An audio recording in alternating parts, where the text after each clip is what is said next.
तर कुंभार्ली घाट हा प्रवासासाठी धोकादायक झालाय। रस्त्याच्या बाजूचे कठडे तुटलेले आहेत। अनेक ठिकाणी रोड खचल्याचं पाहायला मिळतंय। एका वर्षात अनेक वाहनं या घाटातील खोल दरीत गेली असून निष्पाप लोकांनी आपले जीव गमावलेत। या संपूर्ण घाटाचा आढावा घेतलाय आमचे साताऱ्याचे प्रतिनिधी शशिकांत सूर्यवंशी यांनी।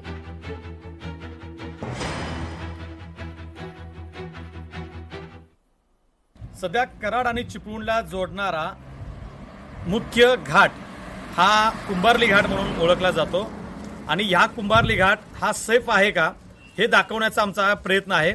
माझ्या उजव्या बाजूला आपण बघू शकता कशा पद्धतीनं या ठिकाणी कुंभार्ली घाटाचे कठडे तुटलेले आहेत आणि अक्षरशः ज्या रेलिंग्स आहेत ज्या कॉन्क्रीटमध्ये ज्या असल्या दिसत आहेत आपल्याला त्या देखील आता त्याला मोठमोठ्या भेगा पडल्याचं चित्र पाहायला मिळतंय। मात्र प्रशासन या घाटाच्या बाबतीमध्ये डोळेझाक का करतंय हा देखील तितकाच महत्त्वाचा आणि गंभीर प्रश्न आहे। ज्या पद्धतीने ठेकेदारी पद्धतीवरती छोटी मोठी कामं केली जातात आणि पूर्णपणे शासनाच्या तिजोरीवरती भार देऊन कामाची क्वालिटी कुठेही आपल्याला पाहायला मिळत नाही। अनेक ठिकाणी या ठिकाणी कामं झालेली आहेत, ती देखील कामं या ठिकाणी निकृष्ट झाल्याचं प्रथमदर्शी आपल्याला पाहायला मिळतंय। या ठिकाणी साईड पट्टीच नाही त्या बाजूला मी कॅमेरामॅनना विनंती करतो त्या ठिकाणी जर आपण विचार केला तर या ठिकाणी साईड पट्टी नसल्यामुळं अपघात हा निश्चित आहे। त्यामुळं या ठिकाणी वाहन चालकांना तारेवरची कसरत करून जीव मुठीत घेऊन प्रवास करावा लागणार, वाहन चालवावं लागणार आहे।